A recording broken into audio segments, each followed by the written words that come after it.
एक बार भगवान श्री कृष्ण ने अपनी पत्नी सत्यभामा के कहने पर उन्हें स्वर्ग से पारिजात वृक्ष लाकर दिया था। तब सत्यभामा को इस बात का अभिमान हो गया था कि वह सबसे अधिक सुंदर है और भगवान श्री कृष्ण की अति प्रिया भी है। इसी कारण उन्होंने उन्हें पारिजात वृक्ष लाकर दिया है। इसी प्रकार सुदर्शन चक्र ने जब एक बार इंद्र के वज्र को निष्क्रिय कर दिया था, तब से उसे भी यह अभिमान हो गया था कि भगवान के पास युद्ध में जब कोई उपाय नहीं बचता है तो वह उसकी ही मदद लेते हैं। इसी तरह भगवान का वाहन गरुड़ भी यही समझने लगा था कि भगवान मेरे बिना कहीं जा नहीं सकते, क्योंकि मेरी गति और मेरे बल का कोई मुकाबला ही नहीं कर सकता है। इन तीनों के इस अहंकार को तोड़ने के लिए एक दिन भगवान श्री कृष्ण ने हनुमान जी का स्मरण किया था। उनके स्मरण करते ही हनुमान जी तत्काल द्वारिका आ पहुँचे थे। भगवान श्री राम और भगवान श्री कृष्ण एक ही हैं, यह तो हनुमान जी जानते ही थे। साथ ही वह यह भी जान गए थे कि भगवान श्री कृष्ण ने उन्हें किस कार्य के लिए बुलाया है। इसलिए वे भगवान श्री कृष्ण के दरबार में जाने की जगह द्वारिका के एक बहुत ही सुंदर बागीचे में चले गए थे और वहाँ के वृक्षों में लगे फलों के साथ साथ वृक्षों को भी तोड़ने लगे थे। यह खबर जब भगवान श्री कृष्ण के पास पहुंची कि एक वानर बगीचे को उजाड़ रहा है, तो भगवान श्री कृष्ण ने गरुड़ से कहा कि तुम सेना लेकर जाओ और उस वानर को पकड़कर मेरे सामने ले आओ।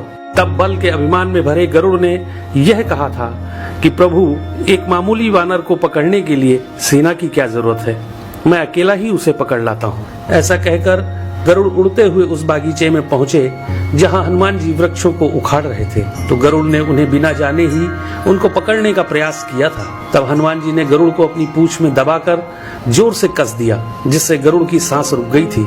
गरुड़ को इस प्रकार कुछ समय तक पीड़ित करने के बाद हनुमान जी ने अपनी पूंछ से ही गरुड़ को दूर समुद्र में फेंक दिया था।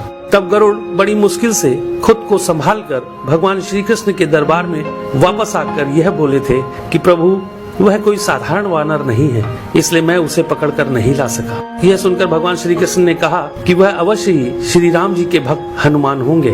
तुम उनके पास जाकर यह कहना कि श्री राम ने उन्हें बुलाया है, वह अवश्य चले आएंगे और हो सके तो तुम उन्हें अपने साथ ही लेकर आना। भगवान श्री कृष्ण की आज्ञा पाकर गरुड़ हनुमान जी को ढूंढते हुए वहां से बहुत दूर मलय पर्वत पर पहुंच गए थे और हनुमान जी से अपनी भूल की क्षमा मांगते हुए उनसे यह कहा था कि भगवान श्री राम ने आपको याद किया है, आप मेरी पीठ पर बैठ जाइए, मैं आपको शीघ्रता से उनके पास पहुंचा देता हूं। हनुमान जी प्रभु की यह लीला भी समझ गए थे, इसलिए उन्होंने गरुड़ से यह कहा था कि तुम चलो, मैं तुम्हारे पीछे ही आता हूँ।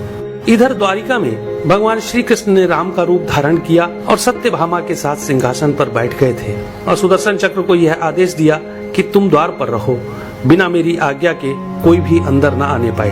तभी हनुमान जी द्वार पर पहुंच गए थे तो सुदर्शन ने उन्हें रोकते हुए यह कहा था कि तुम बिना आज्ञा के अंदर नहीं जा सकते हो।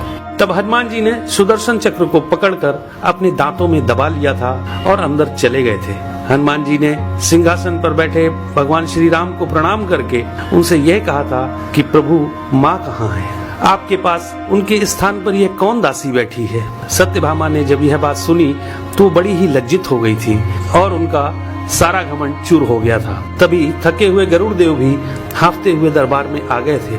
गरुड़ ने वहाँ हनुमान जी को देखा तो वह चकित रह गए थे कि मेरी गति से भी तेज गति से हनुमान जी वहाँ पहुँच गए। इस प्रकार गरुड़ का बल और गति दोनों का अभिमान चूर हो गया था। तभी श्री राम रूपी कृष्ण ने हनुमान जी से यह पूछा कि तुम अंदर कैसे आ गए थे? तुम्हें क्या द्वार पर किसी ने रोका नहीं था? तो हनुमान जी ने कहा, सुदर्शन चक्र ने मुझे रोका तो था, परंतु मैं आपके दर्शन में विलंब कैसे कर सकता था, इसलिए मैंने उस सुदर्शन चक्र को अपने दांतों में दबा लिया था। यह कहकर हनुमान जी ने अपने मुंह से दबे हुए सुदर्शन चक्र को निकालकर प्रभु के चरणों में डाल दिया था। इस प्रकार सुदर्शन चक्र का भी सारा घमंड समाप्त हो गया था।